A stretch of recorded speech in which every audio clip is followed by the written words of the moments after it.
Hi, Carrie. Welcome to today's chat. Thank you for accepting the invitation. Thank you Um, for the invitation. we're here to talk about the Who is in the Awareness Intensive Retreat, and maybe if you want to talk us about your experience um, at the retreat. What was your experience at the retreat? And maybe to start, what called you to the retreat? Why going into this process, and what did that mean for you? Um, Thank you for the question. Um, I think it was a continuation of my work as a Reiki practitioner, an energy worker, and it seemed to be the next step in the process of my inner search for myself. um, yeah, it was. Yeah, it just seemed clear that that was something I had to do. I've done two Who's-ins, and with a 2-year interval in between each one. And they were both very different. Um, so, yeah, it was really about me continuing my journey uh, into my being, into learning more about what makes myself tick, what things I needed to learn more about myself, um, um, how I could become more me or allow myself to be more me. Um, I think it was really a kind of an allowing uh, of myself um, to kind of come to the surface more. So yeah, yeah, I think that's what drew me to Who's In. Mm, I'd heard some other people talk about it also, so that kind of inspired me. I was inspired by what they had to say about their experience. So for me, it was like a no-brainer to go into the heart more mm. and to learn a little bit more about what that was, what it meant for me to do it. Yeah, and I'm hearing that, yes, this coming to be more myself and being more, bring it to that's beautiful when you say, like, bring myself to the surface. Is it something that you experienced during the retreat? Is it something um, that evolved during the retreat, or what was your experience around that during the retreat?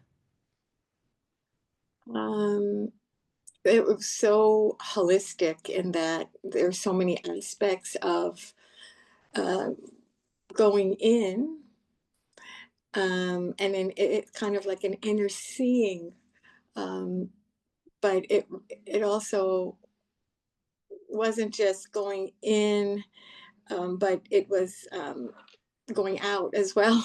uh, and other people are involved there, so you're having intimate conversations in a structured way with another human being.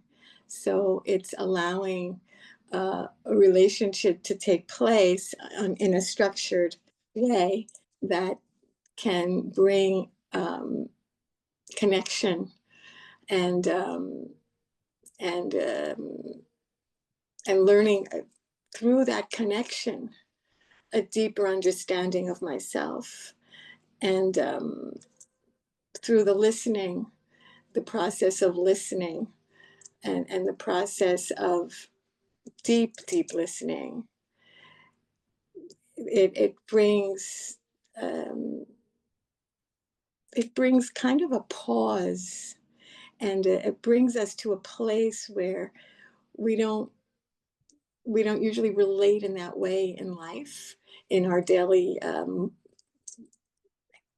activities of going to the store to buy food, or going shopping, or taking a walk, and or talking with our people in our lives. So it brings us to another level of connection, and um, that level of connection is a luxury. It's kind of like, I felt that it was such a luxury to be in that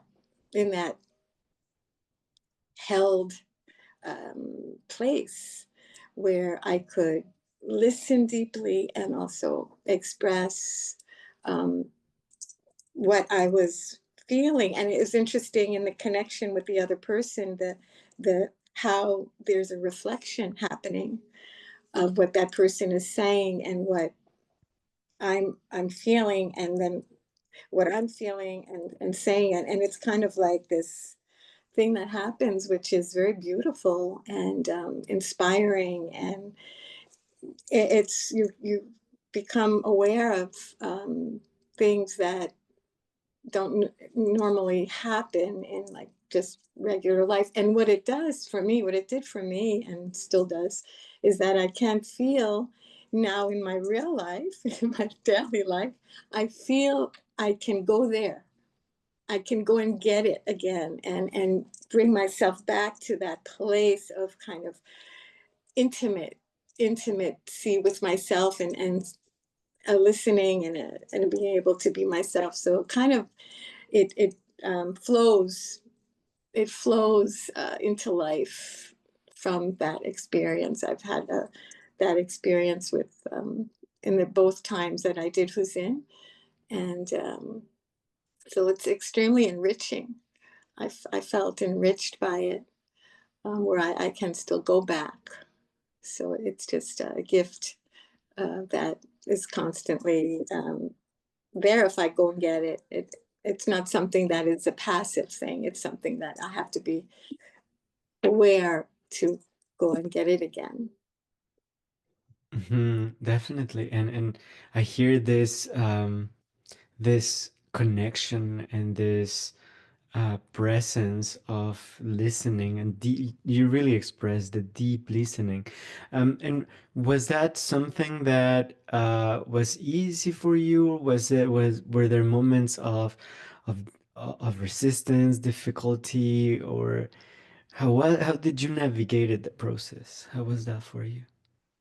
Um, the the listening for me is a natural thing. I think I'm a pretty good listener, in a good, quote unquote, whatever that means. But I think I can really connect in a listening way. I think the thing that was the hardest for me is to express it, and to go get in myself what's happening in there, who's in. I think that was more the challenge, and the practice was something that is not doesn't come easy for me, because I tend to um, be kind of someone who, since I'm a painter, I can be with myself, and easily not express myself with words of how I'm feeling, but I do it in my art and in my painting. So it's not something verbal. So the fact that I'm verbalizing what's churning around in there, and how I'm being in the moment is a new thing. It was new for me to be able to be clear about it. Whereas in my painting, it just comes out in a natural way. And I'm not, I guess I'm having a relationship with my art in one way, but it's different when it's a person in front of you. So it's kind of it's more of a challenge for me, that aspect of it. hmm So what happened when you got to really express, if that happened for you, or um, what happened in that process of expressing yourself and in a different way than you normally do?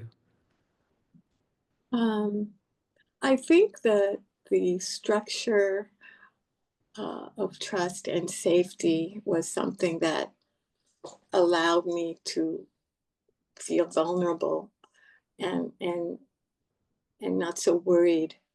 Um, and it was I, so that I think was part of it. Um, the I think just the trust in the process and the trust in my teacher Ramya, who is I've been working with for many years, and I have a trust for her. Of I trust that whatever happens when she's holding space, that it's going to be okay. So that also, I think the fact that I trust myself more as well over the years. So this is something that um, helped me to be able to go there and express in words more the thing that's going on inside there. So, did I answer your question? Yeah, yeah, Yeah. yeah. And was there a moment of like wow, of something change, or was there a shift during the process that you noticed that was probably very um was a highlight, or maybe not, maybe was subtle, but you notice a difference that navigating the process. Um, well, the two times I did was in, I think they were both very different. And I don't think there was ever kind of like this epiphany thing. But it was these little epiphanies, these little nuances that happen, like just looking into someone's eyes and feeling everything. Like it's just kind of these little connections, and also connections with myself in doing like some of the physical exercises.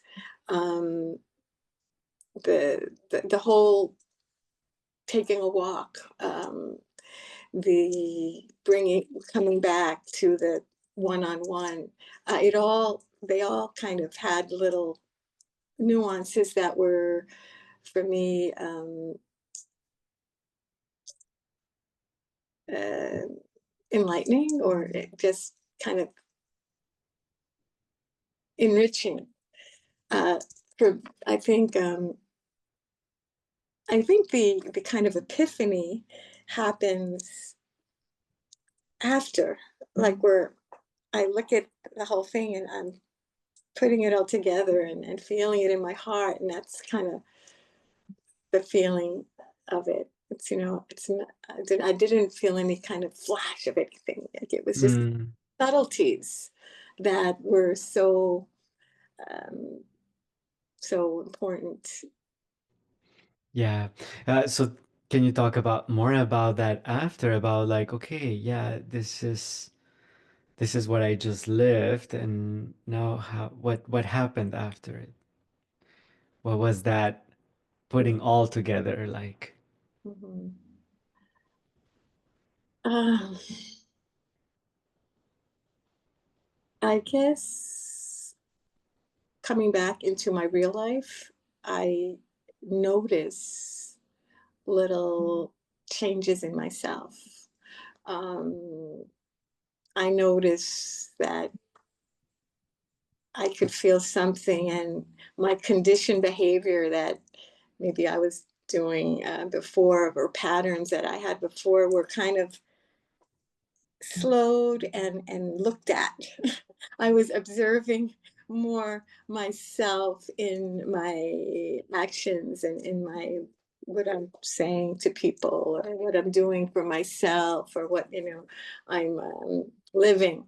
So I think that's what happened. Like I was able to be more clear about things that maybe I needed to shift a little, or balance, or harmonize something in my life that seemed to be enriched by the experience of who's in.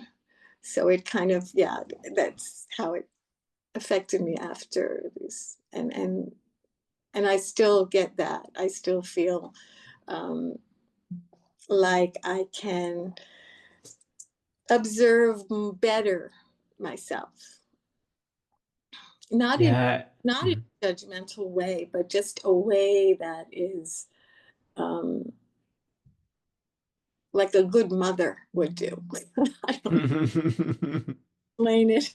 Yeah, yeah, yeah. Yeah, this is something that I've heard many times through these interviews of how after there is this distance of the thought patterns and the mind um and how the observation live happens when we're doing something that previously we might not been able to see, and now it's being observed as it's happening, and it gives us this distance, this perspective of seeing it clear.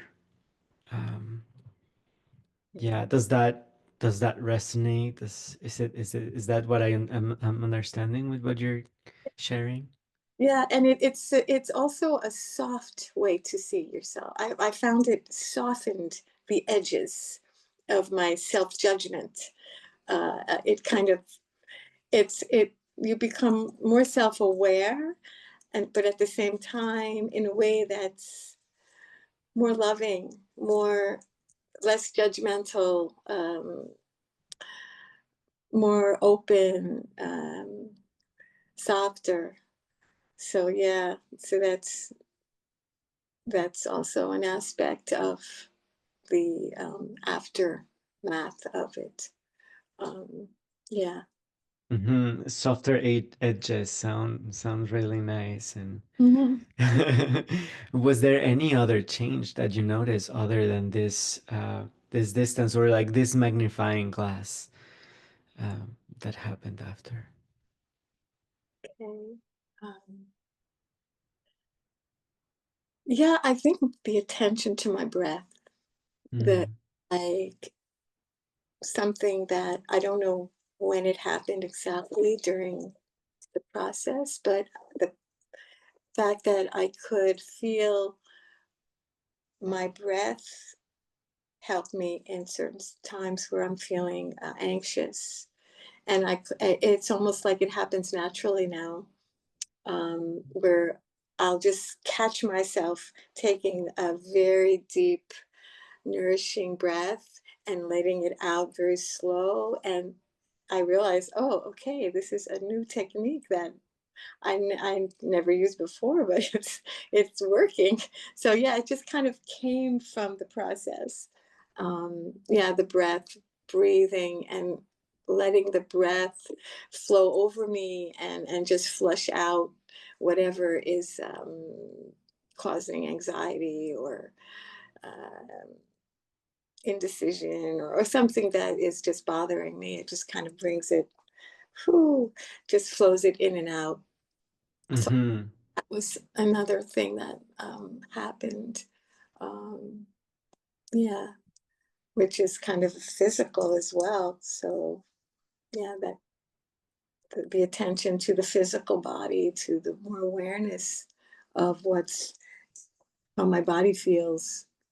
Um, I think that also was something, a change, how I'm feeling in my body, paying attention to those things, um, being giving the body a chance to let me know things, not just letting the mind intellectually guide me, but also letting the body guide me as well in whatever it is, if I'm overdoing it physically, maybe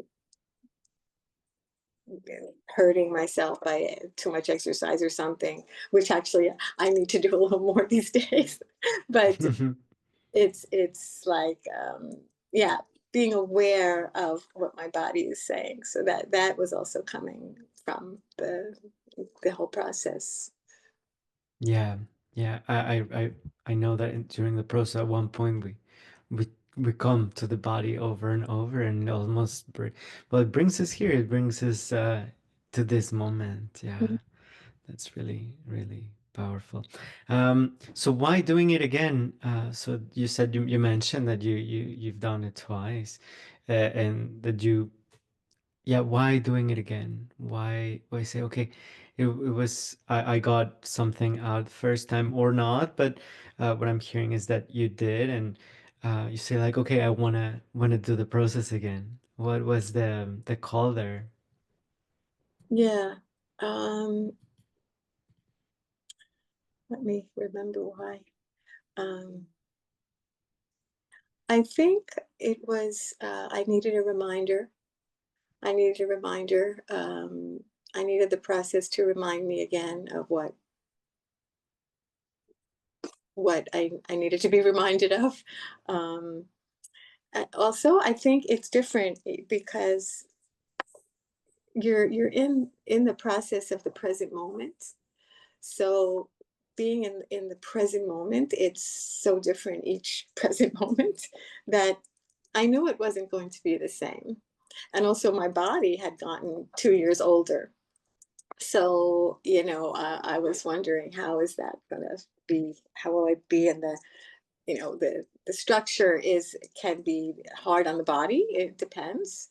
So, I know that I had some back issues. And so like sitting, I was thinking, well, should I try this? And then I thought, well, yeah, let's see where I could go with this. Mm, So, um, yeah, I guess the challenge of it was also part of why I did it the second time, to see how I will get through it, and also what new things will come up uh, regarding my body, the fact that I'm 2 years older, um, the aging thing, since I am getting up there in age. So yeah, so those all those things, like kind of. I think there's a bit of ego in there that I was mm, trying to see, like, can I still do this? So yeah, there was part of I have to admit that there was a bit of ego involved in it, but it's okay. So yeah, yeah. So, but I think the reminder of what was the whole process was all about was really something that I needed at the time. Um, just feeling like a boost. I needed a bit of a boost. Yeah. yeah, it is almost. I mean, to me, and for what I'm hearing from you, it's almost like a reset, like a cleanse, Mhm. like, yeah, like doing a cleanse at home. Yeah, and putting things in order, and then see clear, okay, this is home. Mm-hmm. Yeah, exactly. It's home. It's a safe place for me to go and be, be. Mm-hmm. And yeah, it's so I knew that it would be a good place to be in, at like a meditative place of um, of who's in. And I know that it's that process for me is wonderful and inspiring, and yeah. So that's Mm. So if you had words for people that would be curious to join, or not, what would you say? What would be a few words of inspiration, let's just say? um I think if you want to learn more about yourself, and all the potential that you have, um, maybe not all, but some that you haven't tapped into at this point, maybe it would be a good exercise to try. It's someone who's a seeker, who's always, who wants to learn more about themselves and put themselves in a safe place have that exploration occur, it's a great setting for that. So yeah, I totally recommend it, and maybe I'll see you there soon one day again.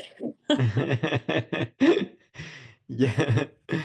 Oh, thank you, Carrie. Thank you so much for everything that you shared. And Well, thank you for yeah, opening the opportunity to share this great experience of who's in, and nice to see you again.